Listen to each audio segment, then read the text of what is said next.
Bonjour à tous, on se retrouve pour une dernière vidéo sur la loi normale avec le théorème de Moivre-Laplace.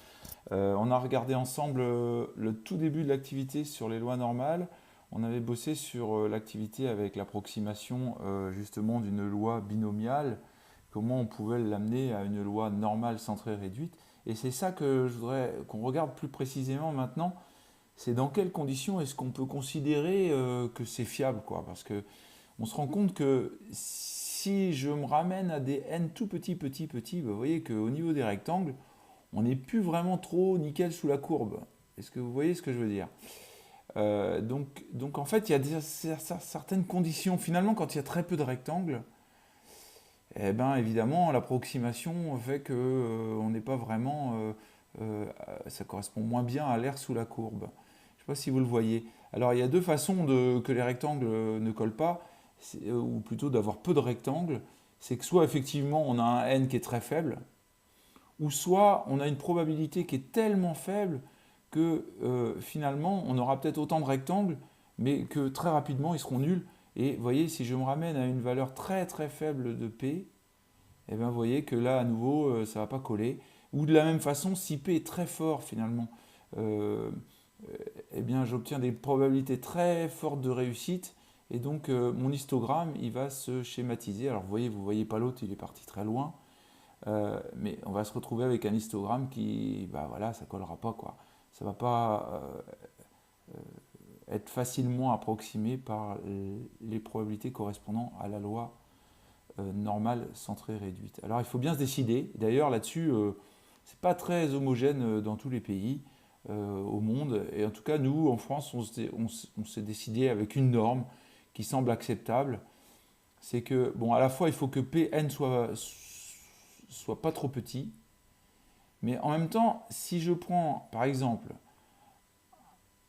un n petit, mais un p correct, n égale 30 et un p bien au milieu, ça va à peu près. Pour autant, si j'augmente n, mais que je diminue fortement p, ben vous voyez, à nouveau, ça ne devient pas correct. Et ou que p s'approche de 1 fortement, ça ne devient pas correct. Donc c'est la combinaison des deux, à la fois n suffisamment grand, mais en même temps p pas trop proche de 0 ou de 1, qui va faire que ça va fonctionner. Alors voilà, on va se donner des normes, hein, il va falloir décider, et on dira que le produit de n fois p ne doit pas être en dessous de 5, et le produit de n fois 1 moins p ne doit pas être en dessous de 5 non plus. Voilà. Alors je vous propose de regarder ça en détail, et puis de donner un exemple d'approximation d'une loi binomiale par une loi normale centrée réduite, ou tout du moins la transformée de la loi binomiale qui va être approximée par une loi normale centrée réduite. Allons-y. Alors, regardons ça. Vous avez exactement ce que je viens de vous expliquer ça en schéma ici. Regardons en détail ce que ça va nous donner. Alors évidemment, j'ai mon logiciel qui ne veut plus jouer. Qu'est-ce qui va être décidé? Ça y est. Alors, ce que l'on ne peut pas démontrer et qu'on n'a pas démontré en terminale, c'est que la loi Zn qui est égale à xn moins np sur racine de np moins 1 moins p, en fait, cette loi-là, ça correspond à xn moins mu sur sigma. Vous voyez, ça correspond exactement à la même changement de variable qu'on a fait entre les lois normales centrées réduites et les lois normales quelconques. Voilà, on ne va pas démontrer en détail que si n augmente, eh bien la limite lorsque n tend vers l'infini de cette probabilité-là correspond à la probabilité, si on considère que ça c'est Zn qui est ici, et que t suit une loi normale centrée réduite, eh bien que ça correspond à la probabilité pour que t soit compris euh, entre A et B. Voilà.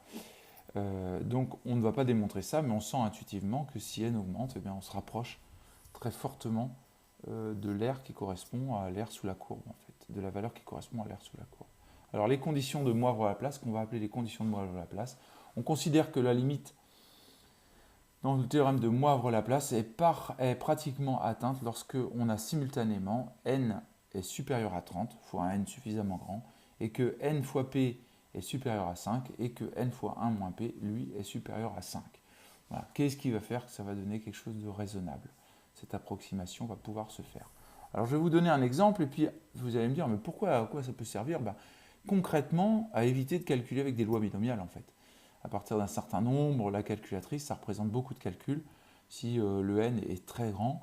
Et donc on va se ramener à une loi normale dans ces cas-là. Alors on va rajouter une petite page pour faire de la place. Donc je disais qu'on va considérer un exemple avec une loi binomiale 180 1 sixième. Donc on va considérer que x suit une loi binomiale 180 1 sixième. Et je vous propose de regarder d'abord sans les conditions de Moivre-Laplace. On vous demande de calculer la probabilité pour que x soit compris entre 27 et, je crois qu'il y a une erreur dans l'énoncé d'ailleurs, c'est pas, voilà, c'est 27, je crois que sur le poly, vous devez avoir moins 27,5. Voilà, entre moins 27,5 et 35. Hop là, décidément, j'arrive plus. Voilà. 27,5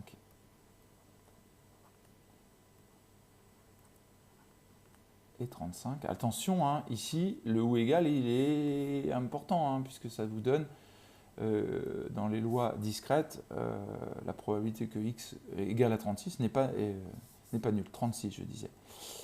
Voilà. Alors, donc, si on avait ça à faire, concrètement, il faut se servir de sa calculatrice. Donc, se servir de sa calculatrice, je vous rappelle que pour la Casio, par exemple, on n'est pas capable de calculer directement ça, en tout cas pour les vieilles. Je crois que les toutes nouvelles le permettent directement. On va y aller à l'ancienne. Ici, je vais me placer à 27,5. Donc ici, j'aurai 28, ici 27 et ici 36. Donc, moi, ce qui m'intéresse, c'est P de x inférieur ou égal, puisque la calculatrice ne donne que celui-là, la Casio. Donc vous avez inférieur ou égal à 36 ici, et en dessous de 27,5, ce sera donc inférieur ou égal à 27. On peut donc écrire que ça nous donnera P2, hop là, cela nous donnera P de x inférieur ou égal à 36 moins P de x inférieur ou égal à 27 ici. Alors, je vais prendre ma calculatrice pour reporter ces valeurs-là. Exit, je me choisis en dist binomial CD. Je choisis quoi? Je vais choisir, faut que je me prenne en variable ici. X, eh bien, c'est ma borne. Je vais d'abord choisir à 36. Hop là, mince, j'ai mon clavier qui n'est pas verrouillé. Stat, voilà, j'en étais là. Donc je vais choisir x égale 36 pour un n égale 180 et un p égale 1 sur 6.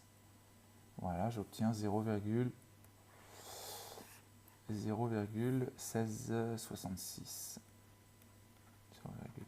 0,1666 moins, et je reprends mon petit calcul, échappe, je ne sais pas comment, dist, voilà, toujours CD, et heureusement les variables sont restées, et moi je m'intéresse à 27 ici, et j'obtiens 0,3145. 31,45. On obtient, je vais le prendre à la main, comme si on était sur notre copie, 0,1666 moins 0,3145, ce qui nous donne un truc qui n'est pas bon. On va être obligé. Ce qui nous donne un truc qui n'est pas bon. Qu'est-ce qui se passe? Pourquoi j'ai une valeur négative? Je vais revenir au menu stat dist. Voilà, qu'est-ce qui se passe? Un sixième.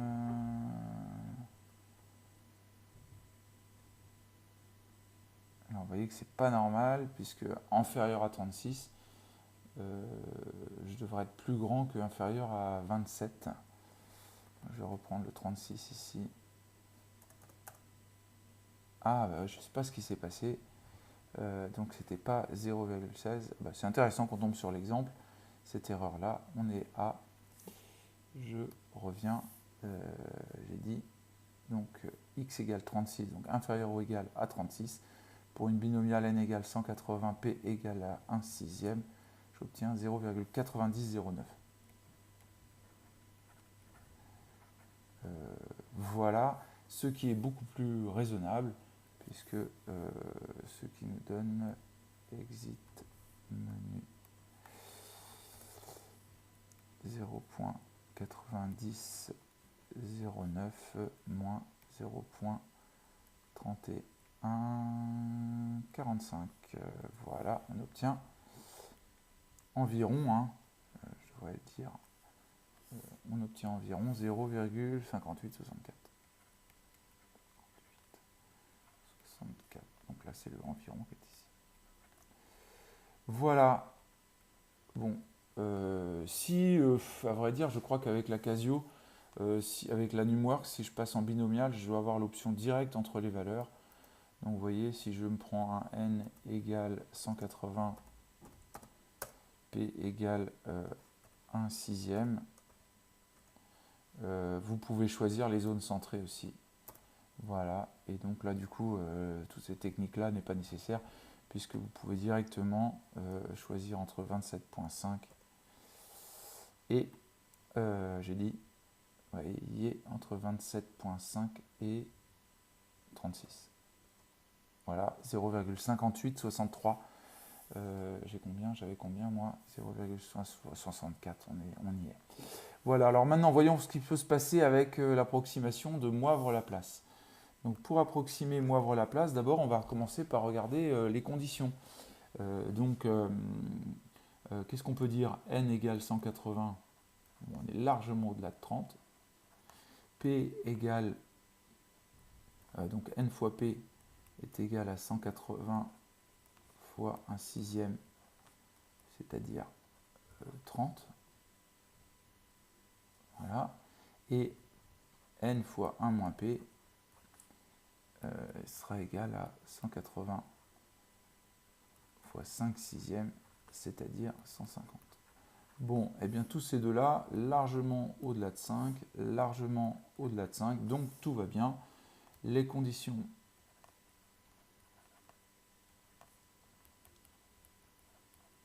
de Moivre-Laplace sont remplies.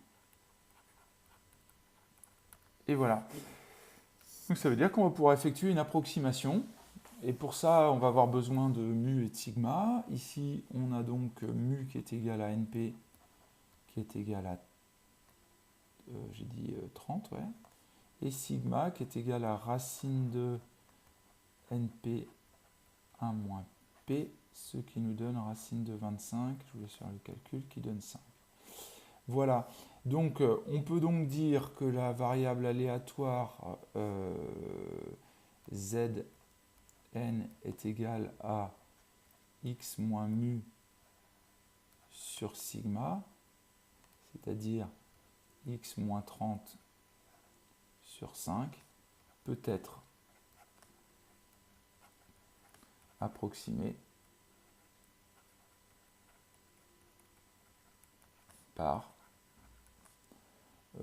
z qui suit une loi normale centrée réduite. Voilà, donc il suffit de faire le changement de variable. Si je cherche à calculer P2 x compris entre, j'ai dit moins 27,5 et 36, je peux donc dire, on va effectuer ce changement de variable là. Donc là, je suis bien en discret encore, Zn, et dès que je passe à Z, je suis en continu. Donc ça nous fera donc P2 x moins 30 compris entre moins 2,5 et 6, ce qui nous donne P2 x moins 30 sur 5, moins 2,5 sur 5, et 6 sur 5. Voilà. Mais ça, et c'est là le nœud important, on peut dire que ça, c'est environ égal à P2 Z compris entre moins 2,5 sur 5 et 6 sur 5. Et là, on est passé en loi normale centrée réduite. Qui dit loi normale centrée réduite, eh bien, nous dit qu'on peut revenir directement, clac, clac, clac. Je choisis normale, centrée réduite, c'est déjà fait. Et je vais choisir du centré. J'ai dit que j'étais entre moins 2,5 sur 5. Non, je ne suis pas au bon endroit. Voilà. Moins 2,5 sur 5. Et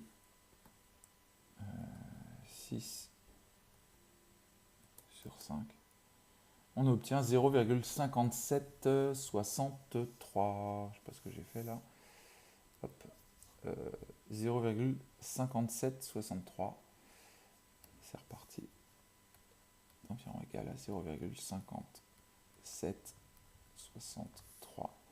Quel était le résultat qu'on avait trouvé tout à l'heure? 0,5864. Vous voyez, on a une valeur approchée d'une manière finalement assez simple. Alors vous allez me dire, oui, mais finalement, la fonctionnalité des calculatrices fait que globalement, on y arrive plutôt bien. Alors c'est un aspect théorique et surtout un aspect qui va nous permettre de comprendre tout le travail sur les intervalles de fluctuation, l'échantillonnage par la suite. Donc c'est important à avoir en tête, même si dans le concret, avec les calculatrices, quand on a une loi binomiale, bah, autant y aller direct, c'est beaucoup plus simple. Voilà, j'en ai terminé pour cette petite vidéo. J'espère que ça vous aidera à bien avancer. En tout cas, je ne l'ai pas redit la dernière vidéo, mais n'hésitez pas à faire des pauses, à reprendre si je vais trop loin, trop vite, et revenir 2 semaines après si vous sentez que c'est plus très clair. Je vous remercie pour votre attention. Bonne journée.